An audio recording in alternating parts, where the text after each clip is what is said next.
Hi students, welcome to our channel. So இந்த வீடியோவில் நம்ம 10th மேத்தமெட்டிக்ஸ்க்கு இந்த குவார்டர்லி எக்ஸாமினேஷன் 2024க்கான இம்பார்ட்டன்ட் ப்ராப்ளம்ஸ் எது எதுன்றதை தான் பார்க்க போகிறோம்.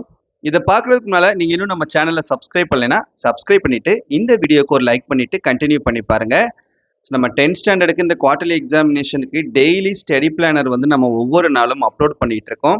ஸோ அதை இன்னும் நீங்கள் பார்க்காத ஸ்டூடெண்ட்ஸ் கண்டிப்பாக போய் பாருங்கள். அதில் நாம் ஒவ்வொரு நாளும் ஒவ்வொரு சப்ஜெக்ட்லையும் எந்தெந்த டைமிங்கில் என்னென்ன கொஷின்ஸ் நம்ம படிக்க சொல்கிறோமோ அதை நீங்கள் ரெகுலராக டெய்லி ஃபாலோ பண்ணிட்டு வந்தாலே போதுமானது. கண்டிப்பாக இந்த குவார்டர்லி எக்ஸாமினேஷனில் உங்களால் 450 மார்க்குக்கு மேலே எடுக்க முடியும் குறைஞ்சபட்சம். அதிகபட்சம் நீங்கள் 490 மார்க்குக்கு மேலே கூட எடுக்கலாம். அதுக்கான வாய்ப்புகள் கூட இருக்குது. ஸோ அதனால தான் திரும்ப நான் வந்து உங்களை வந்து சொல்லிகிட்டே இருக்கிறது. அதில் நம்ம சொல்லக்கூடிய அந்த ரெகுலராக படிச்சுட்டு வரக்கூடிய கொஷின்ஸை நீங்கள் படிச்சுட்டு வந்தாவே போதுமானது. சரியா? சரி, ஓகே. இப்போ இந்த 10th மேத்தமெட்டிக்ஸில் உங்களுக்கு இந்த குவார்டர்லி போர்ஷனில் இருக்கக்கூடிய முக்கியமான அந்த கொஷின்ஸ் எது எது அப்படின்றத தான் நம்ம இந்த வீடியோவில் டிஸ்கஸ் பண்ண போகிறோம். இதில் நம்ம பர்டிகுலராக 5 மார்க் கொஷின்ஸ் மட்டும் தான் பார்க்க போகிறோம். இப்போ 5 மார்க் கொஷின் பார்த்தீங்கன்னா உங்களுக்கு டோட்டலாக 10 கொஷின்ஸ் நீங்கள் அட்டன் பண்ணணும். 14 கொஷின்ஸ் கொடுத்து 10 கொஷின்ஸ் வந்து உங்களுக்கு வந்து அட்டன் பண்ண சொல்லுவாங்க. So 10 × 5 50 marks. பாதிக்கு பாதி நீங்கள் 100 மார்க்குக்கு எக்ஸாம் எழுதுறீங்கன்னா பாதிக்கு பாதி 50 மார்க் உங்களுக்கு இந்த 5 மார்க் கொஷின்ஸே கவர் ஆயிரும். அப்போ இந்த 5 மார்க் கொஷின்ஸில் நம்ம தரோவாக இருந்தாவே பாதி மார்க்குக்கு நம்ம ஸ்கோர் பண்ணிட முடியும். இதில் ஒரே ஒரு கம்பல்சரி கொஸ்டின் கேட்பாங்க. அந்த கம்பல்சரியும் சம்டைம்ஸ் நம்ம கொடுக்கக்கூடிய இம்பார்ட்டன்ட் கொஸ்டின்ஸ்லேருந்தே வந்துடும். சில நேரங்களில் மட்டும் அது கிரியேட்டிவாக கேட்பாங்க. கிரியேட்டிவாக கேட்டாலும் நாம் கொடுக்கக்கூடிய அந்த இம்பார்ட்டன்ட் கொஸ்டின்ஸுடைய மாடலில் தான் கேட்பாங்க.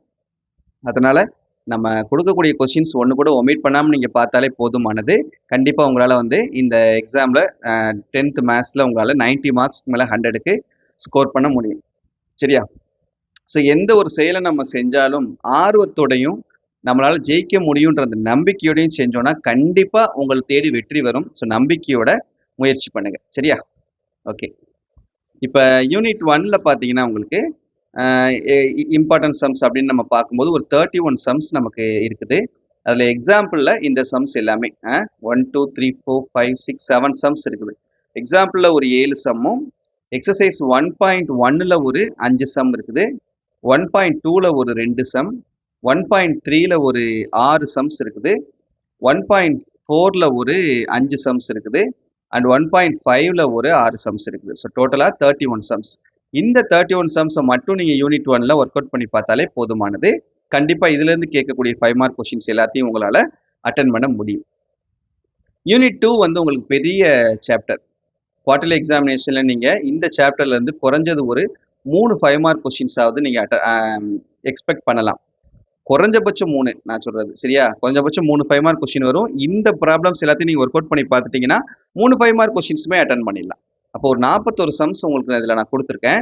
இதில் எக்ஸாம்பிளில் பார்த்தீங்கன்னா இந்த சம்ஸ் எல்லாமே முக்கியமானது.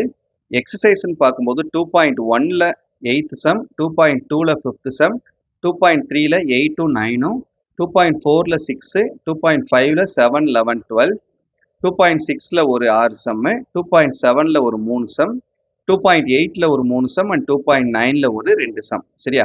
இதை மட்டும் நீங்கள் ஒர்க் அவுட் பண்ணி பாருங்க. கண்டிப்பாக 3 5 மார்க் கொஸ்டின் நீங்கள் குவார்டர்லி எக்ஸாமினேஷனில் அட்டன் பண்ணிடலாம். அப்போ யூனிட் 1ல நம்ம பார்த்தோம், அங்கேருந்து நமக்கு 2 5 மார்க் கொஸ்டின்ஸ் வரும். அப்போ 5 5 மார்க் கொஸ்டின்ஸ் அட்டன் பண்ணிடலாம். யூனிட் 3லையும் அதே மாதிரி தான் 3 5 மார்க் கொஸ்டின்ஸ் கண்டிப்பாக கேட்பாங்க. யூனிட் 3யும் உங்களுக்கு நிறைய ப்ராப்ளம்ஸ் இருக்குது. இதில் பார்த்தீங்கன்னா யூனிட் 3ல வந்து உங்களுக்கு குவார்டர்லி எக்ஸாமினேஷனுக்கு இந்த ஒரு சில டாபிக்ஸ் உங்களுக்கு இருக்காது. பட் நான் வந்து ஃபுல்லாகவே கொடுத்துட்டேன். யூனிட் சாப்டர் 3ல இருக்கக்கூடிய எல்லா எக்ஸசைஸ் அண்ட் எக்ஸாம்பிள் ப்ராப்ளம்ஸ்க்குமே எல்லா டாபிக்ஸ்க்குமே நான் இம்பார்ட்டன்ட் கொஸ்டின் டோட்டலாகவே கொடுத்துட்டேன். அதனால் நீங்கள் இது எல்லாத்தையுமே ஒர்க் அவுட் பண்ணி பார்த்துறது நல்லது தான். ஒரு 47 சம்ஸ் இருக்குது. இதை நீங்கள் ஒர்க் அவுட் பண்ணி பார்த்துட்டிங்கன்னா இன்னும் ஒரு 3 5 மார்க் கொஸ்டின் இதுலேருந்து வரப்போகுது. அதையும் நீங்கள் என்ன பண்ணிடலாம், அட்டன் பண்ணிடலாம். சரியா? ஸோ இதில் கொடுத்துருக்கூடிய எல்லாத்தையுமே நீங்கள் யூனிட் 3க்கு உள்ளது ஒன்று கூட ஒமிட் பண்ணாமல் பார்த்துக்கிறங்க. இப்போ டோட்டலாக நீங்கள் 8 5 மார்க் கொஸ்டின்ஸ் அட்டன் பண்ணிடுறீங்க. அதே மாதிரி யூனிட் 5ம் வந்து பார்த்தீங்கன்னா உங்களுக்கு ஃபுல்லாகவே இருக்குது, ஃபுல் சாப்டர் இருக்குது. இப்போ இதுலேருந்து கண்டிப்பாக உங்களுக்கு ஒரு 5 மார்க் கொஸ்டின் வரும். குறைஞ்சபட்சம் 1 வரும், இல்லைன்னா 2 கூட உங்களுக்கு சம்டைம்ஸ் கேட்பாங்க. ஸோ இந்த எக்ஸாம்பிள் ப்ராப்ளம்ஸையும் இதில் கொடுத்துருக்கக்கூடிய இந்த எக்ஸசைஸ் ப்ராப்ளம்ஸையும் டோட்டலாக நமக்கு 26 சம்ஸ் இருக்குது.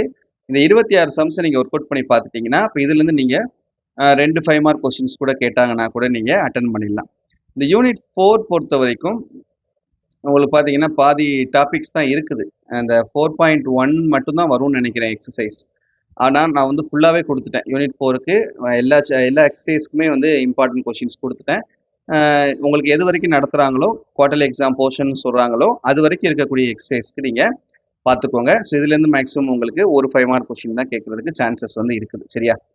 அப்போ தேர்ட் சாப்டர்லும் செகண்ட் சாப்டர்லேயும் தான் உங்களுக்கு குறைஞ்சபட்சம் 3லேருந்து அதிகபட்சம் 4 5 மார்க் கொஷின்ஸ், இதில் 4 இதில் 4 5 மார்க் கொஷின்ஸ், 8 5 மார்க் கொஷின்ஸ் இந்த 2 சாப்டர்லேருந்தே கேட்கறதுக்கான வாய்ப்புகள் அதிகமாக இருக்குது. சரியா? ஸோ அதனால் எதையுமே ஒமிட் பண்ணாமல் தரவாக படிச்சுக்கிறங்க. கண்டிப்பாக நீங்கள் நல்ல மார்க் ஸ்கோர் பண்ணலாம். நம்பிக்கையோட படிங்க. ஓகேவா? தேங்க்யூ.